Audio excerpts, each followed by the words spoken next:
Good morning, good morning, good morning. We're in Lesmahagow. We're visiting to get our car repaired. So it's a cold morning in Lesmahagow, as you can see from the Russian hat, which is quite apt because we're going to tell you about a few people that came from Lesmahagow, and one of them was a spy for Russia. There you are. So we're going to tell you about a KGB spy, which is interesting. We're also going to tell you what we else are going to tell you.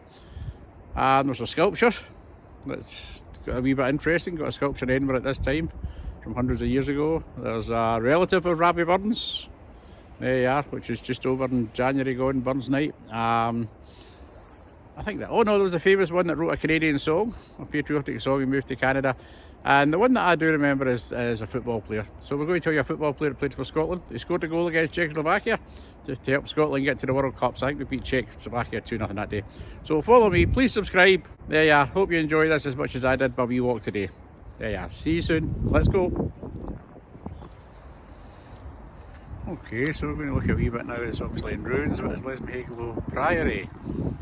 There, bought for the monk from Kelso Abbey. Look at everything it tells you on there. It's quite an interesting site. As you can see here, it's nice to keep these sort of things. Oh, wait till the old man gets down the stairs. I like these sort of things to look round, obviously. You can guess this was the west wing that was over here. This is the monks. I don't know, it doesn't mention on the sign. I know it was not demolished, sorry. Priories and things like that. I think when King Henry came along, and that's the usual thing in the country. Not all these priories round, but it's certainly still a nice thing to look at until learn Lesmahagow Priory. We're going to get to this churchyard. I don't think it's in use. I can see all the windows boarded up and warning signs. But we're going to take a wee walk just over there into the churchyard. So we're just going to take you in now. It looks like a very old churchyard, obviously. Looks like some amazing stones. Just going to walk you around, you see. I think because we're in Lesmahagow with the wind and the rain and the snow, we can't read a lot because the signs are well worn because they've been up maybe hundreds of years. We can tell Mary Gibson is in there. This is a crypt. Obviously, a lot of junk's been thrown in there now. That must have been something pretty important to be in there. There's actually an echo. I can hear an echo. So let's just walk around and have a wee look. As I say, you're not going to be able to read many of the stones. It's still well kept. Still looking after it. And these places are rather amazing, aren't they? I'm here to one here, the James Hall, Lesmahagow.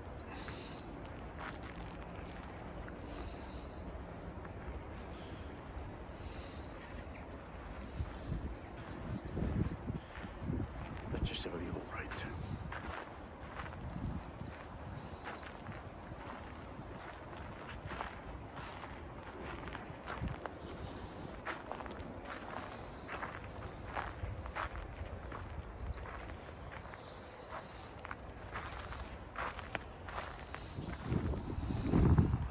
Just while we're having a wee walk around this graveyard, we'll tell you about a few people that were born in Lesmahagow.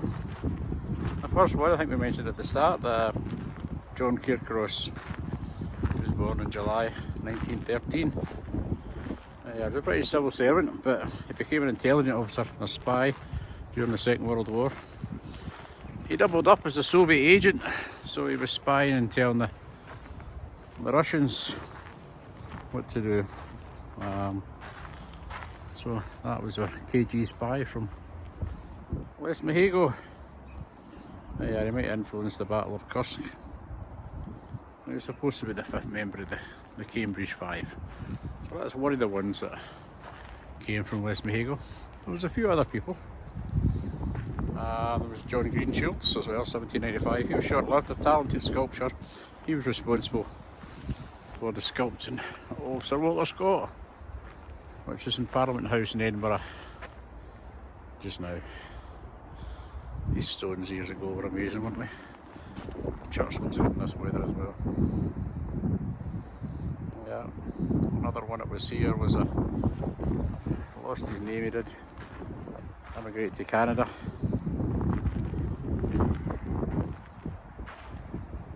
I think it was Alexander Muir. He was a composer of a Canadian patriotic song. The Maple Leaf Forever.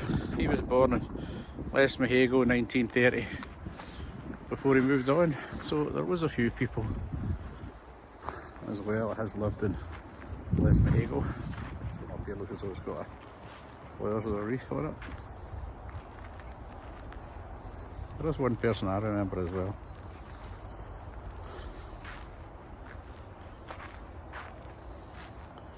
Yeah, Robert Burns' younger sister as well, Isabella. She and her husband, John Begg, moved to Lesmahagow. They stayed here for a while. But she was widowed in 1813. Her husband was killed when he was on the way from Lesmahagow market. Obviously they would have cattle markets in the times. And I think she moved down to Kirkmuir Hill. I hope I've got that right. I think she had 9 children. So that was another one. I don't think any were actually buried in here, mind you. As I say, because they all seem to have moved away. Oh, just by coincidence, mind you. This one is called Isabella. Now that was a rather coincidence, maybe a wee bit suspicious. In a graveyard and something like that pops up. Yeah, but Lesmahagow, it's not a place I've been regular. When I was Bubbles the Clown, I visited here a few times. I always found the people and the children were very nice. That nice sky today, the clouds are certainly there today, but didn't that look lovely? And of course you can see, I think there's a wee bit of snow on the ground, but it's frost, so it's a nice day to come. And I think we can see another wee chapel entrance just over there. So, I hope you can hear us with the snow. Like we said, some of the stones you can see, but quite a lot.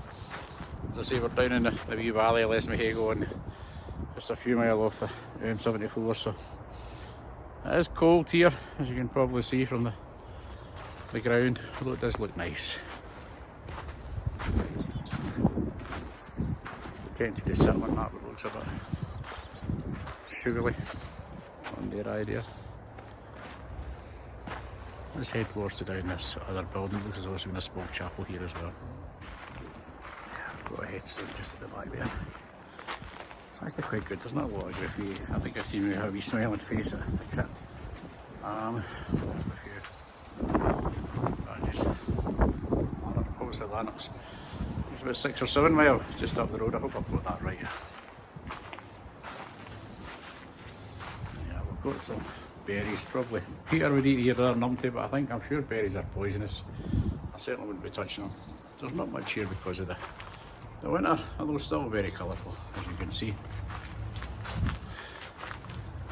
It takes us back out to the graveyard. One person I haven't mentioned yet is the only one that I know, and it's quite a recent one, is Jim Holton. He was born in 1951 in Lesmahagow.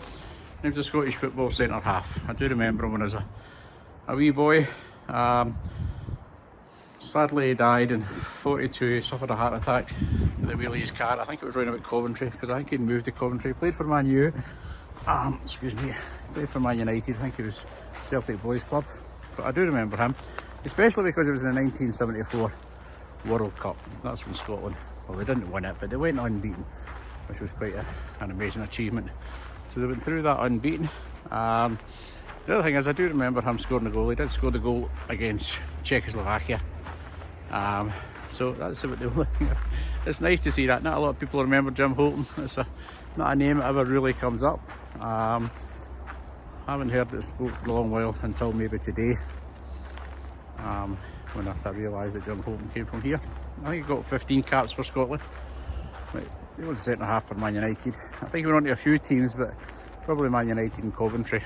The thing when he stayed down in Coventry, and I think he's buried in that area. Now we're going to go into this crypt because it's, as you can probably see, there's a lot of spaces in the bar here. I don't know if we should be doing this or I'm not doing this, but yeah, we've just popped in here to see these are some lovely headstones that are here. Once again, we can't read the writing, but they do look rather amazing, don't they? just in here, it's a wee bit messy. I'm sure that'll get lapped. That's above the stone. I wonder what the cracking is. I'll let you see. You can probably see it's quite hard to walk in. That's one. It's been a crypt, as you can see from all the people that are buried in here on the wall. I like this, but this is probably my favourite. Some of them got holes in. I don't know. I've seen a few with holes in them. I don't know why there's a hole in it.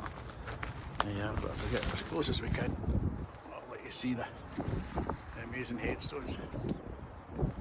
Quite a few the same, so I reckon it's the same family, but we can't actually recognise any of the ones. A couple have fell down. There's not in too bad condition when you think it's. We can't get the year because they'll say we can't read any of the ones, but the flags on the top are the same, so it's definitely the same family. Oops, it's been in here. Okay, so we've had a wee walk around. I hope you've enjoyed. We're just a wee quick tour of Lesmahagow, or the Gow it's called as well, I think, and a few other names. I found it pleasant. I found it nice and quiet. I found it very clean. So I'm going to leave you. If you enjoyed this, please subscribe. It's just been a wee visit today because obviously my car repair. And subscribe, help us out, and we'll see you in the next one. I don't know where we'll be. You take care, you have a great day, and we'll see you in the next one. Please subscribe. Bye for now.